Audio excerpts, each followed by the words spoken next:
Erev Tov, bonsoir. Orot Teshuvah, chapitre 13. Erev Tov. Erev Tov. On est au chapitre 13, paragraphe 11. Yudalef. Gadol v'nisgavu osher ha-teshuvah. Il faut savoir que lorsqu'on pénètre le monde de la Teshuvah, en aucun cas on doit sombrer dans la tristesse. Bien au contraire. La Teshuvah, c'est quelque chose qui nous procure bonheur. Gadol v'nisgavu osher ha-teshuvah. Le bonheur de Teshuvah est quelque chose de grandiose, de très haut. Et il explique comment ça marche. Ha'esh, ha'soref, shel tsar hachet be'atzmo, ou mezakek et ratzon. Le feu brûlant de la douleur de la faute. Parce que quelqu'un fait un examen de conscience et se rend compte qu'il a fauté, donc il en est attristé, il en souffre énormément. Donc c'est comme un feu brûlant. Il faut savoir que ce feu brûlant, lui-même, purifie la volonté, intensifie la volonté. Metaher et ta'ofi shel Adam, purifie de manière générale tout le caractère de l'homme. Betahara eliona omira, une pureté suprême et rayonnante, à tel point, ad sha'osher hagadol asher be'otzar ha'chaim shel ha'teshuvah olech u'mitpater lefanav. Jusqu'à que la richesse grandiose qui se trouve dans le trésor de la vie de la Teshuvah se développe de plus en plus devant lui et il en devient partie intégrale de cette Teshuvah. On l'a dit à plusieurs reprises, la Teshuvah ce n'est pas une démarche de l'homme vers Dieu, mais c'est un flux qui vient du divin vers sa créature, sa création. Donc c'est en fait un rajout de vie dans l'existence. Donc plus tu t'accoles à la Teshuvah, plus tu es vivifié davantage, donc toutes tes forces vont grandissantes, et donc ce surplus de vie n'est censé t'apporter que bonheur et joie, et sûrement pas tristesse et désespoir. Et il faut faire très attention, il en parle dans d'autres piskaot, très souvent l'homme qui fait Teshuvah a tendance à se culpabiliser, voire se mépriser, se dédaigner de la faute gravissime qu'il a fait, en pensant que par là même, il est en train de faire Teshuvah. En fait, il ne sait pas qu'il est en train de se tendre un piège à lui-même. Car si chaque fois qu'il pense Teshuvah, ça vient amoindrir ses forces de vie, ben son instinct de conservation fera qu'à la prochaine occasion où il pensera à la Teshuvah, il le repoussera d'urgence. Car l'homme normal aime vivre. Et donc tout ce qui vient amoindrir sa vie, tout facteur qui viendrait amoindrir sa vie, il le repousse. Donc surtout, ne pas tomber dans le piège, qui on pourrait dire une manigance, entre guillemets, du Satan, de te dire, regarde comme tu es sale, comme tu es pourri, etc., et honte de toi-même, et toi tu dis, oui, tu as raison, je suis une saleté, je suis une pourriture, etc. C'est comme ça qu'en fait, la meilleure combine, pour faire en sorte que tu ne fasses pas Teshuvah et que tu ne fasses pas non plus Teshuvah dans l'avenir chaque fois que tu faudras, parce que ton instinct sain de conservation la repoussera de toutes ses forces. Donc, tel qu'il a dit au tout début de son livre, il y a une importance capitale dans notre génération de dévoiler ce secret, que le Teshuvah ne vient pas affaiblir l'homme, et bien au contraire, intensifier toutes ses forces de vie. Maintenant, si ce secret a toujours été important à travers toutes les générations, il est doublement important dans notre génération qui se caractérise par la renaissance nationale de notre peuple, c'est-à-dire le retour à la vie entière. Alors que pendant tout l'exil, nous n'avons fait que survivre, maintenant nous commençons à revivre entièrement. Donc tout facteur qui viendrait réaliser une entrave à ce retour à la vie sera automatiquement repoussé brutalement. C'est la raison pour laquelle le Rav met énormément l'accent sur cela. Que la Teshuvah, c'est bonheur. La Teshuvah, c'est puissance. Donc, Oler ou Adam, ou Mitale à l'aider des Teshuvah. L'homme va en s'élevant de plus en plus grâce à la Teshuvah. À l'aider Meriruta, à l'aider Naoma. Aussi bien par ses aspects amers, parce que évidemment, lorsque tu prends conscience de la mocheté du comportement que tu as, eh ben, t'en es un petit peu aigri, et ça fait mal. Mais ce n'est pas un mal qui est censé t'amener à une tristesse. Tout comme lorsque tu vas chez le médecin et qu'il te donne un remède qui peut être très douloureux, c'est pas pour autant que tu es attristé de ce remède, au contraire, tu en es énormément joyeux, car ce remède va te ramener à la vie dans toute sa vigueur. Donc ça fait mal, évidemment que ça fait mal, mais c'est pas pour autant qu'on va sombrer dans la tristesse. Donc même la sensation du mal est un facteur finalement qui nous amène à un bonheur. Non pas parce que nous sommes des masos, tout simplement parce que nous comprenons que pour extirper le mal, parfois, il y a une nécessité d'une intervention chirurgicale douloureuse. Donc c'est ça la volonté de s'écarter de la faute. Aller meriruta, aller des naoma, hein.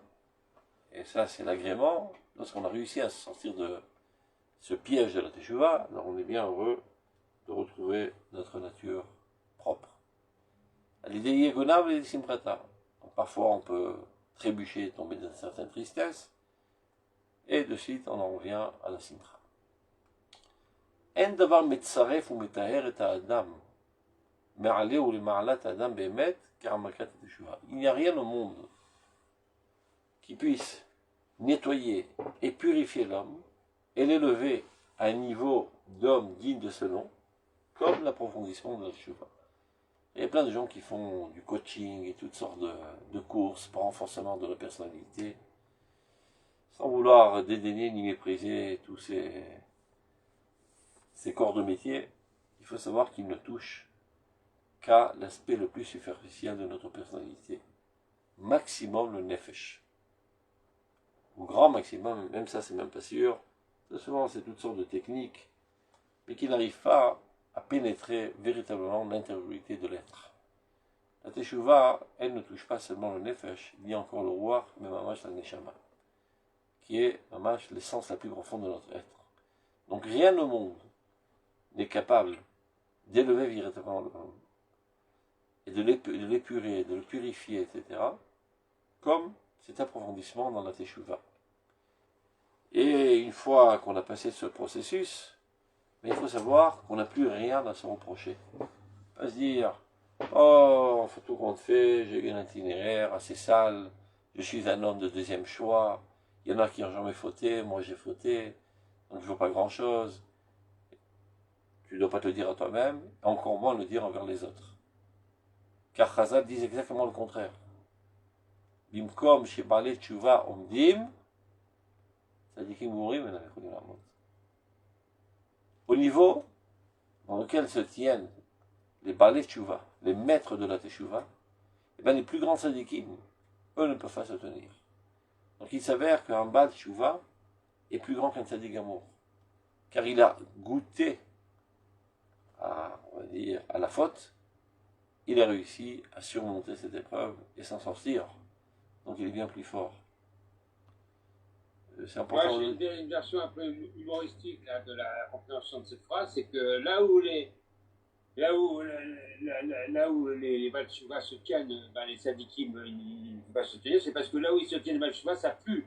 Ça pue, donc l'odeur est insoutenable. C'est pour ça que les sadikim ne peuvent pas se tenir. Mais c'est une drôle de blague qui va exactement à l'encontre de l'intention de Chazal. Malheureusement, ce que tu dis n'est pas toujours une blague. Parce qu'il y a des pseudo-tzadikim qui pensent vraiment ce que tu es en train de dire, à tel point que lorsqu'on leur propose en shidour à leur fille un Baal Tchouva, ils n'en veulent pas. Ils disent ah non, c'est un juif de deuxième choix. Donc ces pseudo-tzadikim ne sont pas des vrais tzadikim parce qu'ils vont à l'encontre de la volonté de Chazal. Chazal, eux, nous ont dit, de la manière la plus claire, Makom Shevalet Tchouva Omdim, tzadikim Gourim Ena Yucholim La'amod. Ils sont plus haut niveau de la sainteté. Évidemment, on parle d'un vrai Baal Tchouva, pas seulement de quelqu'un qui a un changement comportemental, mais on parle de d'une métamorphose de la personnalité. Tchouva Me'ava. Mais malheureusement, ta blague n'est pas une blague, elle reflète un courant de pensée qui se dit être tzadikim, mais qui sont bien très très écartés de Dieu. Ça m'arrive souvent quand j'organise les shidurim, des rencontres, des garçons et des filles en vue de mariage. Alors le garçon, il commence à faire une enquête des services secrets quant à l'itinéraire de la jeune fille. Alors qu'est-ce qu'elle a fait c'est quoi son parcours? Il pose toutes sortes de questions comme ça qui insinuent. Et je fais l'idiot. Je sais très bien à quoi il va en venir. Et à force de faire l'idiot, finalement, il explose. Il me dit, mais elle est vierge ou pas? Je dis, qu'est-ce que ça peut te faire? Tu crois la tchouva ou tu crois pas la tchouva? Si c'est un problème de membrane, je peux t'en acheter une pour 5 shekels. Et si tu n'es pas prêt à te marier avec elle, alors tu n'es pas à sa hauteur, fous le camp d'ici. Je le remets en place. Moi j'adore les gens comme ça qui posent des questions idiotes. Même quand j'organise des fois des séminaires 2 fois par an à Soukot, à Pessah, il y a toutes sortes de personnes bizarroïdes qui me téléphonent, qui me disent et le poulet, c'est quelle cache-route il est bien cachère? Je lui dis, mon poulet, moi, il met 2 fois par jour les tefilines de Rabbeinu Tam. Ça te va? Donc les gens idiots, il faut les répondre au même niveau. Im chacham titrakem, quand on tient à faire un idiot, répondu de la même manière. Donc, Cholofen, Chazal nous enseigne exactement le contraire. Qu'un Baal Tshuva se tient au plus haut niveau de la sainteté. Donc c'est comme ça qu'il faut apprécier les gens qui ont fait Teshuvah. Et soit dit en passant, les Olim Chadashim sont des Baalei Tshuva. Il faut le savoir, ça. Les gens qui étaient bien installés. Je ne dis pas ceux qui sont venus ici par peur de se faire assassiner. Il y a aussi des aliotes comme ça, et ça aussi c'est valeureux. Mais il y a des aliotes plus valeureuses. Les gens qui étaient bien installés en exil, en France, en Angleterre, en Amérique, gagnaient bien leur pain et tout leur confort, et qui ont décidé de tout laisser tomber et de monter en Israël. Ils l'ont fait sans aucun doute par amour de Dieu, par amour de leur peuple, par volonté d'adhérer à l'histoire du peuple d'Israël qui est en train maintenant de digérer à nouveau et de reprendre son cours après qu'elle a été congelée pendant 2000 ans. Ben ça, c'est un processus de Teshuvah Me'ahava, Teshuvah et Me'od. Donc, comment on appelle ça, quand tu dois gérer ton temps, parfois tu n'as pas toujours le temps à répondre à toutes les demandes. Mais quand on te demande de venir enseigner la Baalei Tshuva à des Olim Chadashim, tu dois dire oui, parce que ce sont les plus grands Baalei Tshuva de la génération. C'est clair? Tov, Yudbet. Shalev et Acharata. Abaa min nefesh nediva. Al yedei avukat or hateshuva. Esh kodeshi.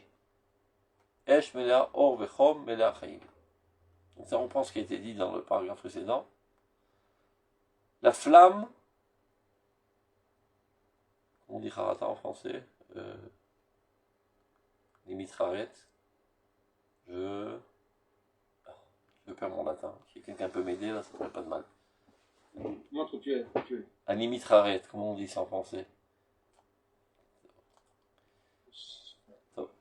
Oui. Un quoi? Harata, limite haret. C'est un pêcheur? Un pêcheur? Non, au contraire. Ah bon. Au contraire. Mince. Top. Le fait de souffrir du fait que j'ai fauté. Donc j'ai attends, je peux vous dire coupable. non. Sentiment de culpabilité. Voilà. Maintenant je vais vous dire tout de suite si déjà je vais ouvrir le. Excusez, le français c'est pas exact. Repentant. Je vais vous dire tout de suite.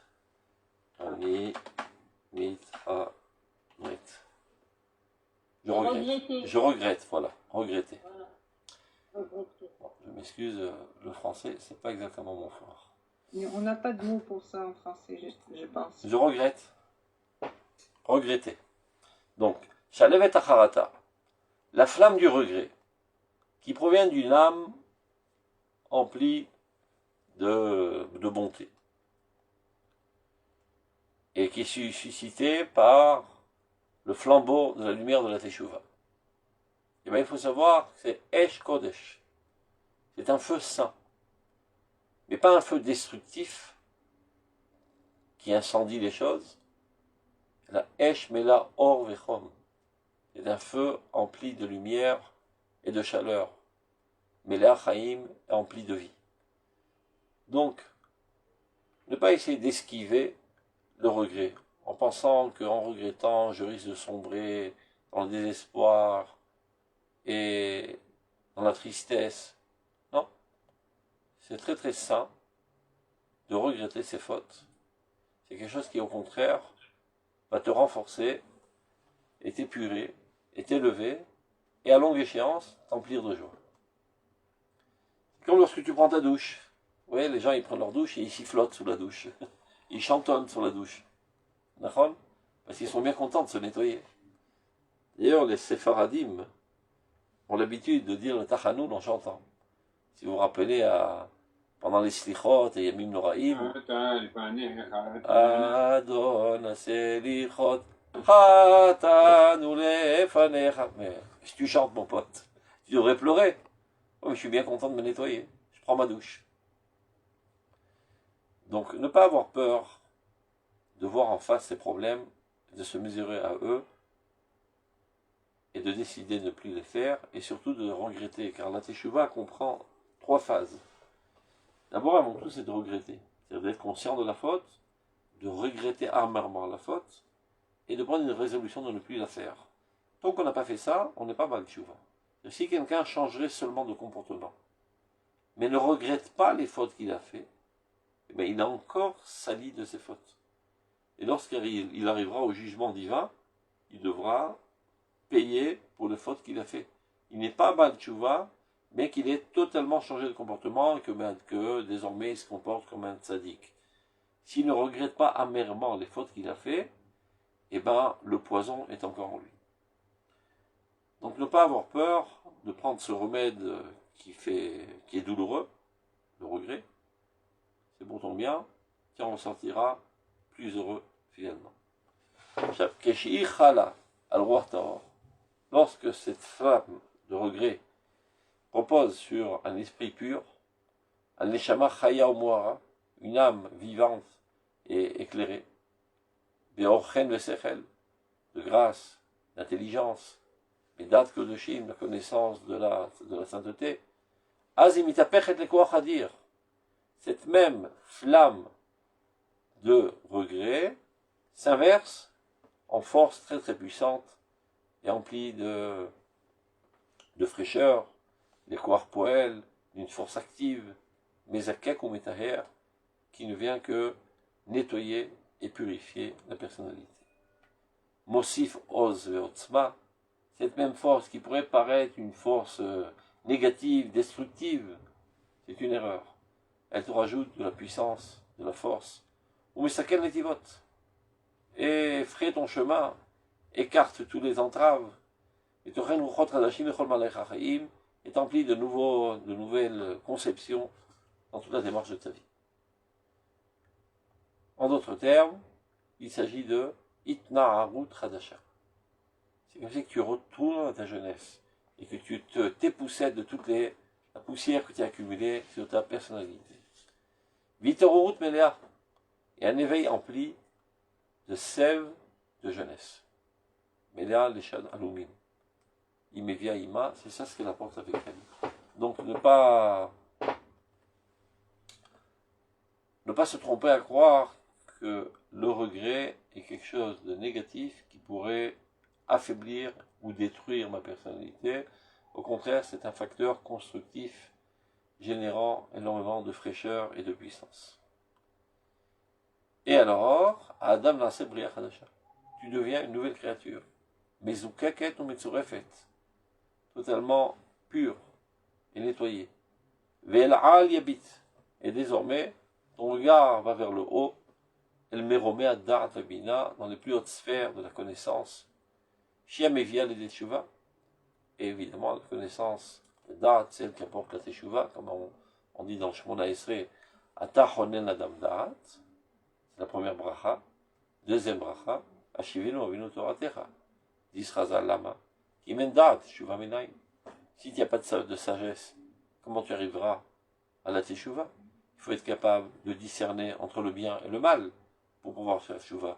Sans quoi tu pourrais faire teshuva sur des choses qui sont positives. C'est ça le problème. C'est-à-dire, si tu ne sais pas définir qu'est-ce qui est bien et qu'est-ce qui est mal.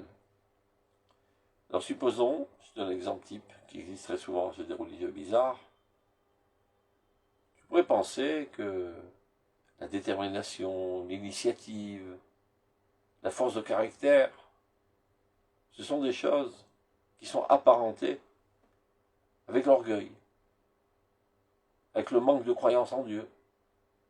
Si tu prends les devants, tu organises, tu programmes, au lieu de compter sur Dieu. Et alors, dès que tu as une telle tendance, tu commences à la détruire, pensant que tu es en train de te nettoyer d'un défaut. C'est une grosse erreur. Si tu n'as pas de cervelle, parce qu'en fin de compte, la teshuva, c'est-à-dire le regret, l'examen de conscience, c'est ce qu'il vient faire. Extirper de ta personnalité les éléments négatifs.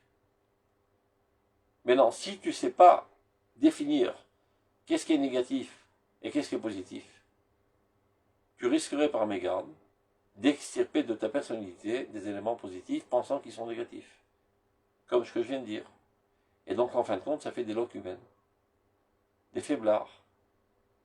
Des gens qui sont totalement effacés. Et qui deviennent fatalistes. Pensant que par là même, ils se rapprochent de Dieu.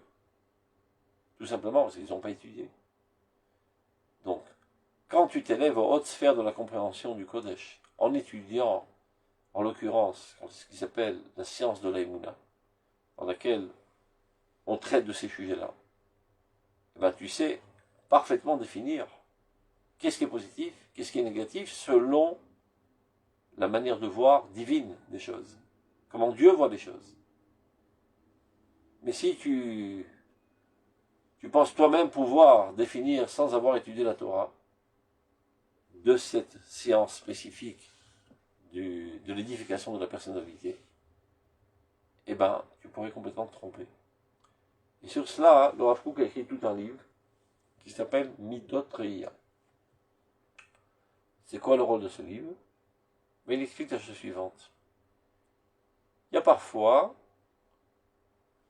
des bonnes midotes, des bons traits de caractère, qui ont des voisins, limitrophes, qui eux sont des très mauvais traits de caractère.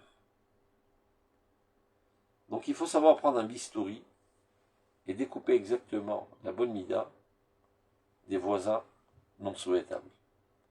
Alors, l'exemple que je viens de donner, une bonne mida, la modestie, la hanava. Effets secondaires négatifs qui ont tendance à s'accoler à la hanava, batlanout, la fainéantise, le manque d'initiative, le manque de persévérance, le manque de détermination. Parce que qui suis-je? Eh bien que Dieu organise les choses, il n'a pas besoin de moi. Et c'est comme ça qu'on fait des torchons de cuisine. Des loques humaines, qui pensent être, de cette manière, proches de Dieu.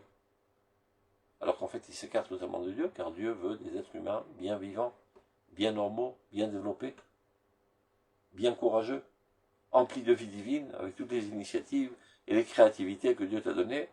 Ce n'est pas pour les détruire, mais pour les développer davantage. Donc, Imen date, Tshuva minayin, dit Srazal. S'il n'y a pas de date, s'il n'y a pas d'intelligence qui sait discerner les choses et définir les choses, comment pourrais-tu faire Tshuva? Comment tu vas savoir trier le bon du mal et écarter le mal et intensifier le bien alors que toutes les valeurs sont troubles chez toi? Donc c'est pour ça qu'il dit El-Al yabit el meromeh ad-da'at v'abina. Alors il pourra s'élever aux hautes sphères de la compréhension qui, elle, amène à la teshuva. Ou me'oro shel Mashiach. Et après cela, éclairé par la lumière messianique, Mishoresh kol haTorah v'kol hamizot kulan, et de la racine de toute la Torah, de toutes les mitzvot, qui est en fait la divinité qui s'y trouve, Ma'or Sheba Marzero Lemutav. La lumière divine qui est dans la Torah, c'est elle qui bonifie l'homme. Kol ha'ma'asim kol hamidot b'chlalutam, alors toutes les actions, tous les traits de caractère, toutes les vertus, Yavou lo karnaim la'ir ben et tesilotav. Tout cela amèneront des rayons lumineux pour éclairer ces chemins qui étaient jusqu'à présent ténébreux Vedracha Vashomemim, et ses routes désertiques. Maintenant, pourquoi le Rav Kook a rentré du coup au Rosh Mashiach? Quel rapport avec la Teshuvah? Bien parce que ce sont des concepts assez proches l'un de l'autre. Si on parle de la Teshuvah, qui est en fait un dynamisme constant qui mène à l'évolution constante de l'existence, entre autres aussi l'homme, en fait toute l'existence, eh bien, il en est de même concernant le messianisme. Yehi Or, depuis la création du monde, Dieu a dit que la lumière soit. Et dès lors, l'intensité de ces lumières va grandissante, et c'est elle qui est en fait au fondement et à la base de tous les développements dans tous les domaines de l'humanité, et qui tous ensemble contribuent à l'avancement de l'histoire pour l'amener à son but ultime, qui finalement sera couronné par une personne en chair et en os, de la descendance de David, qui sera le roi Messie. Mais l'essentiel dans toute l'histoire, ce n'est pas le roi Messie, mais le messianisme. Ça veut dire ce dynamisme constant qui traverse toutes les générations depuis la création du monde jusqu'à aujourd'hui, qui mobilise toutes les forces actives de l'humanité, aussi bien les bonnes que les mauvaises, car les mauvaises aussi contribuent. Car lorsqu'il y a énormément de mal qui se fait, ça stimule une réaction contraire. C'est-à-dire les gens qui sont bien, et qui ont tendance à s'endormir sur leur laurier, ils ont une tendance idéaliste. Mais la monotonie journalière fait qu'ils s'endorment sur leur laurier. Mais quand ils sont exaspérés par une grosse quantité de mal, alors ils s'éveillent de leur torpeur, et là, ils se mettent au boulot. Et ils commencent à faire avancer le bien de plus belle. Donc il s'avère que ces malfaiteurs, ce sont eux qui étaient les catalysateurs de l'avancement du bien. Évidemment, ils ne seront pas récompensés pour autant. Ils iront au diable, parce que leur intention était de faire du mal. Mais leur pire des souffrances qu'ils auront dans l'enfer, c'est de contempler finalement l'histoire et se rendre compte que eux, étant des gens mauvais, ont contribué à l'avancement du mal, et ça les dévore de l'intérieur, c'est ça leur guéhinnom. Avant qu'ils fassent tchouva avant la fin de leur vie, et alors, ils seront récompensés. Car de fait, ils ont déclenché des processus positifs, seulement l'intention était négative. À partir du moment où ils font tchouva me'ava, tchouva par amour de Dieu, et donc ils extirpent l'intention négative, et ils se rallient à l'objectif divin dans l'histoire, et bien il nous reste une action positive, avec une intention positive, ve'az zdonot lafrim estruyot. Les péchés se transforment en mitzvot. Mais tant qu'ils ne l'ont pas fait, s'ils meurent idiots, eh bien, ils iront en enfer. Et le pire des enfers qu'ils devront subir, c'est de savoir qu'ils ont contribué à l'avancement du bien. Tov. Donc c'est pour ça que le Rav Kook a rentré au milieu de l'histoire, au Rosh Mashiach. Car la Teshuvah cosmique et la lumière messianique sont en fait des concepts assez parallèles. Donc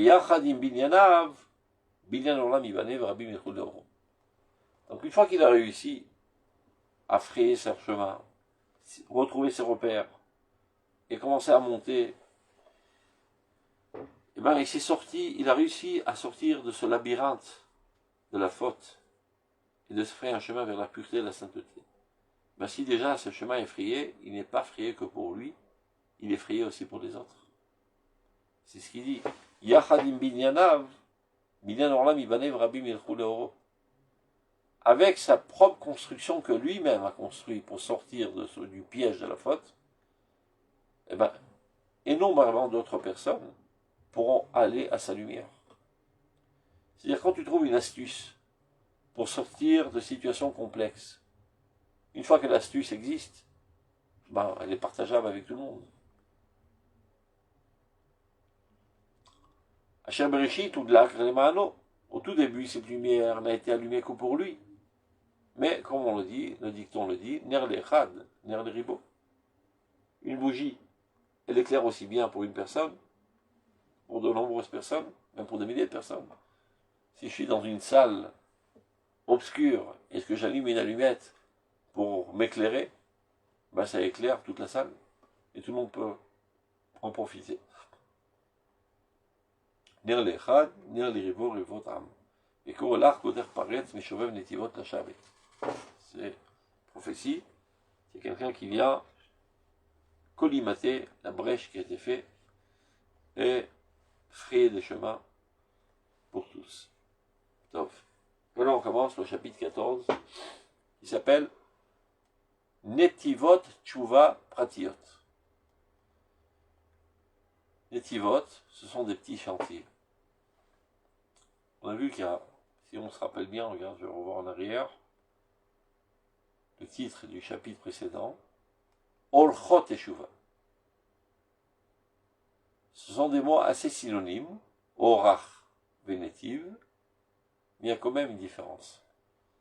Ça veut dire, on a une route qui va, disons, de Jérusalem à Tel Aviv, et derrière. Après, il y a un petit chemin qui va vers un village, ça c'est Orach. Et dans le village, il y a un tout petit sentier qui va vers ta maison. Ça c'est un netiv. Donc, comme je vous l'ai dit, au tout début, le livre traite d'abord des grandes lignes de la Teshuvah du point de vue théorique. Perek Yud Gimel, il commence à atterrir dans des situations complexes, comment s'en sortir, mais c'est encore assez général. Perek Yud Dalet, ça rentre dans tous les plus petits détails, des situations les plus complexes, comment s'en sortir. Donc c'est un netiv, c'est le petit sentier qui te mène à toi-même. Donc netivot tshuva pratiot, c'est ça le sujet de ce chapitre. Les petits sentiers de la teshuvah à l'échelle individuelle. Alors, on commence. Paragraphe 1.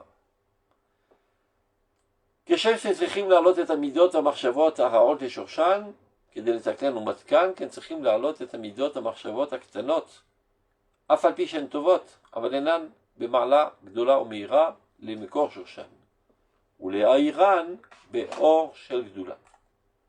Alors, de la même manière que nous devons élever les traits de caractère et les pensées négatives à leur source pour les réparer et les adoucir.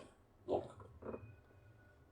en passant, il nous explique quelle est la meilleure manière de réparer les choses. Il y a des écoles de pensée qui préconisent de détruire les forces négatives. Mais alors Rav Kook dit, c'est pas une bonne idée. Parce que tu ne peux pas contrecarrer la nature. Le mieux, c'est de les canaliser vers le bien, de les ramener à leur source. C'est-à-dire, si Dieu a créé en toi une telle tendance, c'est pas pour rien. Le corps étant le reflet de l'âme. Donc tout ce qu'on peut trouver dans le corps se trouve aussi dans l'âme. Tu vois bien que dans le corps, il n'y a aucun membre superflu. Je veux dire, à quoi elle sert cette appendicite là? Elle risque de faire des problèmes et de faire un zioum. Je sais pas qu'on est un zioum. Bref. Donc autant l'enlever dès qu'on est. Eh ben non. Si Dieu l'a mis dans le corps, elle a son rôle à jouer dans des situations. Certaines situations. Et bien c'est pareil dans les tendances de l'âme. Mais à quoi ça sert d'avoir, par exemple, une attirance sexuelle? Prise de tête. Je suis toujours amené à pécher à cause de ça. Bon, je vais faire une auto-suggestion pour extirper de moi cette tendance. Mais si Dieu a mis ça en toi, c'est pas pour rien. C'est pour de bonnes choses. C'est pour que la continuité du peuple d'Israël, la continuité de la vie, etc. Il faut juste le canaliser vers des buts nobles. Ainsi de suite. Et à quoi ça sert ceci, à quoi ça sert cela?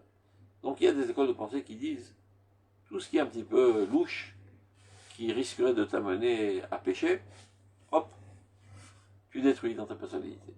Et comme ça, tu ne pécheras plus. Alors moi, j'ai une super idée à leur proposer. Si avec ta main, tu risques de voler, tu n'as qu'à te couper les mains. Si avec tes yeux, tu risques de voir des choses interdites, tu n'as qu'à te crever les yeux. Et si avec tes oreilles, tu risques d'entendre du lachon hara, tu n'as qu'à te couper les oreilles. Et si c'est avec ta langue tu veux lui parler la Shonara, t'as qu'à couper la langue. Ben, il y a encore mieux, t'as qu'à rentrer dans ta tombe et comme ça tu feras aucune faute. Et c'est pas ce que Dieu propose. Dieu dit, Atem advekim Hashem Elohechem, chayim kulechem hayom.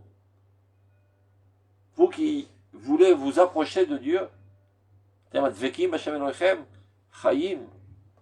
C'est en gardant toute la vigueur de la vie. C'est pas tellement astucieux de ne pas fauter lorsque tu es mort. Toute l'astuce, c'est de ne pas fauter quand tu es en pleine vie. Donc au contraire, il faut garder toutes les forces de ta vie et ne porter atteinte à aucune d'entre elles, mais seulement les canaliser vers le bien. Donc il dit le Rav, de la même manière que nous devons élever les traits de caractère et les pensées négatives à leur origine. À leur origine, elle était tout pure. La racine, elle est toute pure. Et après, il y a une branche qui a mal tourné. Ça, elle retourne à la racine. Qui a des létaclan ou létaclan. Qui a de les réparer. Pour les réparer et les adoucir. Et maintenant, l'chidouche est que il faut aussi élever les traits de caractère et les pensées petites. Bien qu'elles soient bonnes. Avalenan bemalak de l'amira. Mais ne se trouve pas à un niveau grand et resplendissant. L'imkor shoshan, pas seulement à leur racine, mais à la source de leur racine. Ou les haïran be'or shel gdula, et de les éclairer d'une lumière de grandeur. Qu'est-ce que ça veut dire tout ça? Il se peut très bien que tu es au top, tu es parfait au niveau du comportement. Tu ne pêches jamais, tu es gentil, tu es doux, tu es mignon. Tu es un être extraordinaire. Mais qu'est-ce qui te motive à le faire? Parce que tu as peur d'aller à l'enfer. Et tu es dans l'espoir de la récompense. Donc c'est vrai que tu te comportes bien. Il n'y a rien à dire sur le comportement lui-même. Il n'y a rien à changer même dans le comportement lui-même. Mais quelles sont tes motivations? Elles sont petites et égoïstes. En d'autres termes, tu crois servir Dieu, en fait tu te sers toi-même. Ce n'est que pour épargner des problèmes, des souffrances, des douleurs que tu le fais, et dans l'espoir d'avoir une récompense. Donc tu te sers que toi-même. C'est pas véritablement Avodat Hashem, c'est Avodat Atzmecha. C'est mieux ça que rien. Je préfère que dans la rue, les gens n'assassinent pas, ne violent pas, de peur de se faire pincer par les flics, que ce soit des criminels. Mais c'est pas encore le top. Je veux que par amour de la vérité, ils ne le fassent pas. Par idéalisme. Alors on pourra dire qu'on a affaire à des gens bons. Et pas des gens qui se comportent de manière bien, par peur du châtiment, ou par espoir de la récompense. C'est un premier stade, comme on dit, c'est mieux que rien. Mais c'est pas le top. Donc dit le Rav, de la même manière qu'on doit réparer nos tendances, nos traits de caractère, nos pensées, en les ramenant à leur source. Mais même les choses qui sont bien en nous, il faut les réparer en les faisant grandir. Ça veut dire en haussant les motivations. Ou Keshem. Shemoilim l'orlam kulo, ba'aliot amidot, v'marchavot anefulot. De la même manière que nous contribuons au bien du monde entier par l'élévation de nos midotes et de nos pensées qui ont chuté, dans nos sales midotes, nos vices, nos pensées saugrenues, qui ont chuté dans l'impureté. Et lorsqu'on s'en sort de cette impureté, non seulement ça, c'est un profit pour nous, bénéfique, mais pour l'humanité entière. Car Véoter, encore plus, on contribue au bien du monde par l'élévation de nos vertus et de nos pensées positives, mais petites. Et chez Olot, le roi de là, lorsqu'elle s'élève à la grande lumière, au grand idéal. Maintenant, Umidazu shel ha'alat dvarim klanim legadlut et anaposaket. Ça veut dire, cette phase-là, de grandissement, de la petitesse à la grandeur, elle est infinie. Tu peux toujours grandir davantage tes motivations. je fais ça pour ceci, je fais ça pour cela, je fais ça pour la grandeur de Dieu. Et plus je comprends ce qu'est Dieu et la grandeur de Dieu, et plus j'essaie de me hisser à cet idéal, et ceci est infini. Donc, de cette manière, tu peux être Baal Teshuva toute ta vie. Si la Teshuva n'est qu'au niveau du comportement. Bon, et hier je ne mettais pas les tefilines, aujourd'hui je mets les tefilines, et j'ai fini. Hier je mangeais taref, maintenant je mange cachère, pour la vie, et j'ai fini, et je stagne. Donc tu n'es pas un Baal Teshuva. Tu es quelqu'un qui a fait Teshuva. Mais tu n'es pas un Baal Teshuva. Baal Teshuva, c'est quelqu'un qui est marié avec la Teshuva, qui est le propriétaire de la Teshuva. C'est-à-dire qui est en dynamisme constant. Comme les Avdil, c'est-à-dire dans le contraire. Il y a quelqu'un qui parle du Lashon Hara, ça arrive à tout le monde. Mais il y a quelqu'un qui est Baal Lashon Hara. Il est marié avec le Lashon Hara, il vit par le Lashon Hara. C'est sa raison d'être. C'est son bonheur le plus intense lorsqu'il calomnie les autres. Donc c'est une pourriture. Les Avdil, dans la Tahara, il y a quelqu'un qui a fait Tchouva. Il n'était pas Shomer Shabbat, il était Shomer Shabbat. Et c'est où? Et dès lors, il stagne. Ou le Baal Tchouva. C'est pas quelqu'un qui est marié avec le Tchouva. C'est pas quelqu'un qui est enthousiasmé constamment d'une progression. Alors que lorsqu'on parle de faire grandir la petitesse à la grandeur, ce n'est pas au niveau du comportement, mais au niveau des motivations, des pensées qu'on a lorsqu'on agit pour le bien et lorsqu'on s'écarte du mal. Ceci est infini. Becholet au Kholcha, à tout moment, à toute heure. Via Teshuva Gmura, chez Tzadikim Gmurim, Baim Aliada, Liot Olim et Manot, Baal Teshuva. Et ceci est la Teshuva parfaite, de laquelle même les Tzadikim les plus parfaits peuvent aussi s'élever au plus haut niveau de Baal Teshuva. Vous vous rappelez que dans la Piska précédente, Piska Yudalef, on a dit la chose suivante, ce qui est marqué dans la Gemara. Comme chez Baal Teshuva Omdim, Tzadikim Gmurim, Menam Yechudim Lamod. Au niveau, à l'endroit où se trouve le Baal Teshuva, les tzadikim les plus parfaits ne peuvent pas se tenir. Donc, il s'avère que le Baal Teshuva est plus haut que le tzadik. Pourrait dire le tzadik, mais c'est pas juste. Ben mince alors.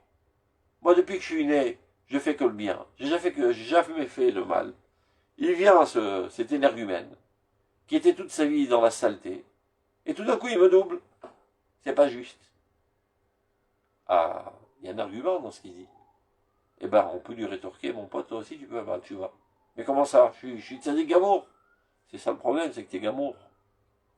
Vous savez qu'en slang hébreu, quand tu veux dire je suis fichu, tu dis ami gamour. Si tu penses que tu es parfait, parce qu'au niveau du comportement tu es au top, et que tu jettes l'encre, et que tu stagnes, azata gamour, tu es fichu mon pote. Et ne crois pas que tu es un tzadik. Donc toi aussi tu peux battre, tu vois. Comment? Mais je suis au top, je fais exactement ce qui est marqué dans le Shulchan Aruch. Ah mais quelles sont tes motivations? Pourquoi tu le fais? Et en cela tu peux progresser constamment. Et alors tu auras les deux avantages. Aleph, de n'avoir jamais fauté. Bête, d'être aussi Baal Teshuva. Alors on pourra inventer une nouvelle Gemara. Un nouvel dicton dans la Gemara. Qui dirait Makom, chez Tzadikim Baal Teshuva Omdim, Tzadikim Gmurim, Regelim, Enam Yecholim La'amod. À ce niveau, à ce lieu, où les Tzadikim Gmurim, c'est-à-dire qui étaient au top niveau du comportement, mais qui ont fait Teshuva, ça veut dire qui ont grandi leur motivation, au niveau où eux se tiennent, les autres Tzadikim standards, qui sont au top au niveau du comportement, mais qui stagnent, eux ne peuvent pas se hisser au même niveau. C'est clair? Donc, encore une piska. Aleph prime.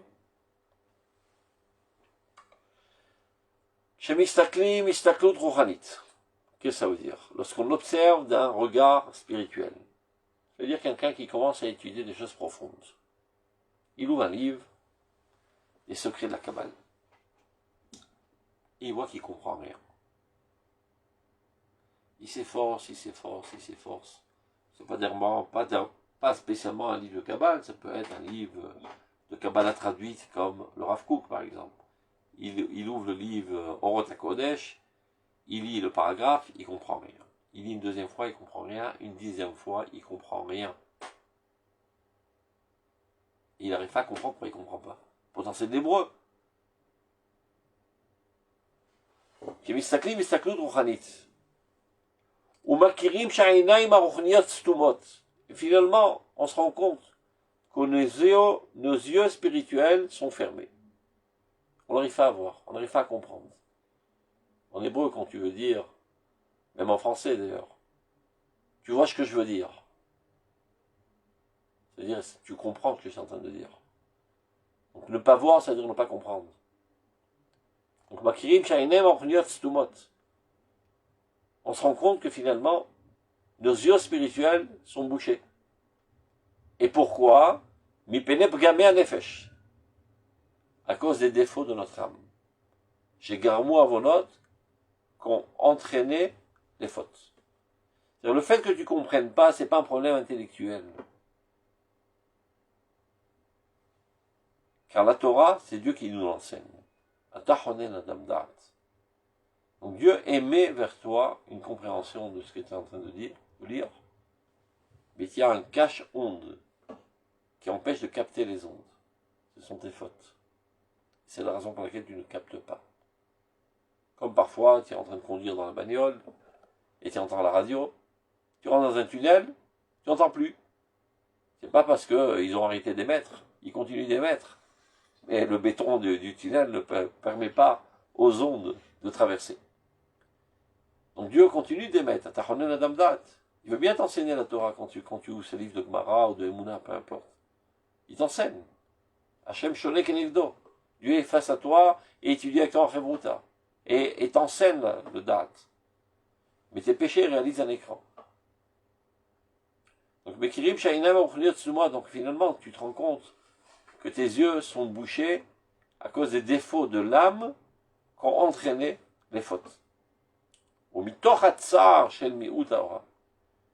Et suite à cette douleur atroce, du manque de lumière, du manque de capacité de comprendre, avec une soif intense de comprendre, mais une incapacité de comprendre. Mitrartim, alachataim, bichlal ou bifrat. Alors on décide de regretter amèrement les fautes de manière générale et de manière spécifique. C'est-à-dire générale et spécifique. Tiens, globalement, je regrette tous les méfaits que j'ai faits.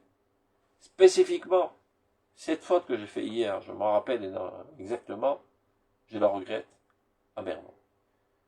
Il ne suffit pas d'avoir un regret global si tu te souviens d'un péché spécifique. C'est comme Atarat Nedarim, qu'on fait la veille de Yom Kippour, la veille de Rosh Hashanah. Ça marche seulement pour les Nedarim dont tu ne te souviens pas. Les Nedarim de quels tu te souviens, tu dois faire Mamash Atarat Nedarim spécifique envers ses vœux.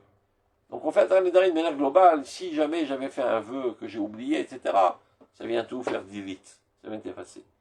De même, Acharata, Aklalit, c'est de manière générale, oh mon Dieu, j'ai péché, j'ai fait des choses pas bien, j'en souffre énormément, je le regrette amèrement, ça efface. Mais si je me rappelle qu'hier j'ai foutu une claque à mon copain, où je lui ai piqué du fric, ben je dois lui demander pardon, et lui rendre son argent, et je ne peux pas me contenter de dire j'ai fait hier, j'ai regretté globalement. Donc, il se trouve dans ces situations. Il commence à étudier des choses profondes, et il sent qu'il est barré, qu'il est bloqué.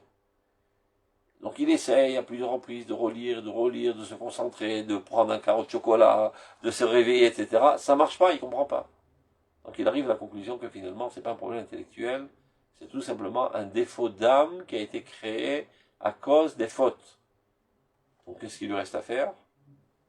Extirper la faute. Regretter amèrement la faute. Parce qu'il est tellement une soif intense de comprendre qu'il est prêt maintenant à payer le prix de regretter. Et donc ça développe un désir intense de purifier toutes nos actions, Vamidot, et tous nos traits de caractère, Al-Mechonem, et de le remettre en place. Et pourquoi je le fais? Qu'est-ce qui me motive? Pour écarter ce bouchon-là. cet écran. Que cet écran arrête d'empêcher la lumière d'apparaître. Or, Elion, la lumière suprême de Dieu. Mais l'ardor betochiyut aneshamat achoshevet, de pénétrer dans l'intériorité de cette âme réfléchissante, parce qu'il s'agit là d'une étude. Zoader la voie de Tshuva est là. Sache, dit le Rav Kook, que ceci est une Tshuva suprême. Pourquoi le Rav Kook a besoin de le dire? Parce que tu aurais pu penser que c'est une Tshuva intéressée. Parce qu'en fait, qu'est-ce qui t'a motivé à faire tes Tshuva? C'est cette soif de connaissance qui n'a pas été assouvie. Donc en fait, qu'est-ce qui te motive à regretter amèrement tes fautes? C'est de pouvoir assouvir cette curiosité ou bien cette connaissance, cette soif de connaissance. Alors c'est pas les Shem Shamaïm. C'est pas pour Dieu que tu le fais. C'est pour toi que tu le fais. Détrompe-toi, dit le Rav Kook. Parce qu'il n'y a pas beaucoup de gens dans ce monde qui souffrent de la non-connaissance de Dieu. La plupart des gens, ils souffrent de manque de gagner d'argent, de manque de toutes sortes de plaisirs charnels. C'est ça ce qui les dérange dans la vie. Ashrecha, sois heureux d'avoir de telles souffrances. Que ce qui te mène à une souffrance atroce, c'est la manque de proximité de Dieu. Ou que tu es quelqu'un de très très bien. Et donc, détrompe-toi. Ne crois pas que cette motivation d'écarter la faute pour comprendre les profondeurs de la Torah, qui est en fait une volonté très très forte de te rapprocher de la lumière divine, ne crois pas que c'est quelque chose qui est égoïste, intéressé. Non, c'est pur, c'est désintéressé. C'est ton âme qui est assoiffée de Dieu, c'est parfait. Donc, Zéou Ader, la vol et Tshuva Ilaha. C'est une Tshuva suprême. Non seulement suprême, dit le Zohar Kadosh, Tshuva de Chazia de Chapal Kolovdin. C'est une Tshuva qui est capable d'effacer toutes les fautes. Vous savez qu'il y a certaines fautes envers lesquelles il est marqué, rien ne peut les effacer. Comme par exemple, Ashratat Zera Levatala. Ceux qui font sortir du spermatozoïde de leur corps. Il est marqué dans le Zohar, Hayav Mita, Vein Tshuva. Donc très souvent, il y a malheureusement des jeunes gens qui le font. Lorsqu'ils rencontrent ces textes, ils sont désespérés. Ils se disent, top, si c'est comme ça, crever pour crever, autant que crever dans le plaisir. Donc ils s'enfoncent encore plus dans la faute. Et ils développent finalement une addiction à ce comportement vil, etc. Ce que le Zohar a dit, que la tchouva n'est pas à même de corriger, il parle de la tchouva tata'a, la tchouva basse, la tchouva qui est motivée par la faute, la peur du châtiment et l'espoir de la récompense. Mais la tchouva haute par amour de Dieu, par identification totale avec la divinité, par volonté très puissante de se rapprocher de Dieu, elle est capable d'effacer toutes les fautes. Donc le Rav vient donner là une note à cette tchouva. Contrairement à ce que tu aurais pensé que c'est une tchouva intéressée, égoïste, sache que c'est une tchouva très très très haute. Parce que pas tout le monde a une soif de Dieu. Ashrecha, sois heureux et rempli même de gava, je dirais, mais de gloire d'appartenir à ce niveau. Donc, dernière piska. Je sais pas si on va avoir le temps de la faire, on la fait quand même. On commence. לפעמים, על ידי מה שמתאמצים להיות מדובק ברוחניות עליונה, מתרוממים כל כוחות החיים הרוחניים למעלה בעולם המחשבה העליונה, והגוף נעזב מן הנשמה. ועל ידי זה המידות הרעות שולטות בו. Il peut arriver parfois. Lorsque nous nous efforçons d'être très accolés à la spiritualité la plus haute, c'est-à-dire c'est une soif intense des choses les plus hautes, les plus profondes de la Torah. Alors, toutes les forces de la vie spirituelle s'élèvent très très hautes dans le monde de la pensée, tellement hautes que tu te déconnectes de ta normalité, de ton corps. Agouf Nezaf. Et le corps est abandonné de l'homme. Tu dédaignes, tu méprises ton corps, parce que toi, tu appartiens aux hautes sphères de la mystique kabbalistique. Et donc, ces petites choses du corps, des midot, etc., c'est trop petit pour toi. Et donc, qu'est-ce qu'il arrive lorsque le corps est abandonné à lui-même? Il n'est pas sous le regard de l'âme. Allez, désert, midot, arot, beau. Finalement, les vices les plus vils commencent à gérer ta personnalité et maîtriser ta personnalité. Donc toi, tu te leurres à croire que tu appartiens aux hautes sphères de la sainteté et de la spiritualité, et au même moment, ton corps est abandonné à lui-même, et donc il sombre de plus en plus dans toutes sortes de comportements les plus sales, les plus vils, et des traits de caractère insupportables, de non-sociabilité, etc., etc.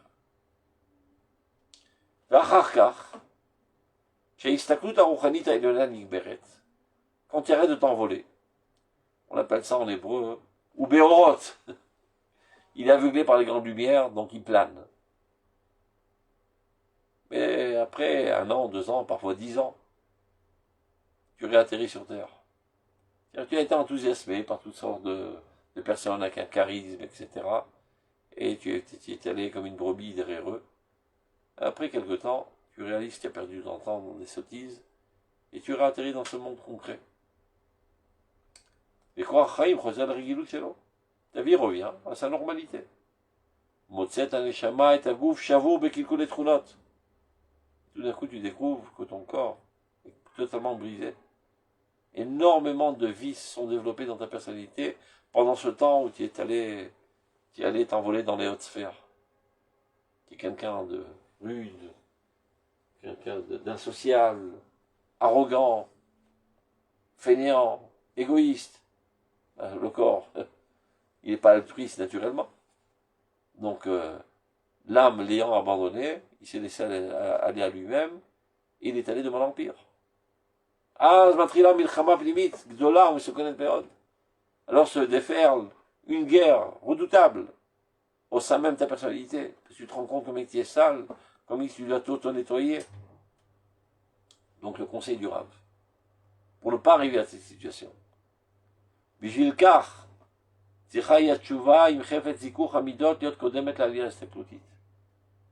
faut d'abord et avant tout faire tes shuvah avec une volonté très forte de purification des midot avant d'oser t'élever vers les hautes sphères de la compréhension kabbalistique. Développe ta normalité, ta bonté de cœur, ta générosité, ta responsabilité. Sois d'abord avant tout un homme normal, avec des fondations de béton. Quand tu es sûr que tu es stable et fort, tu peux te permettre d'aller voler dans la stratosphère, il n'y aura rien de mal.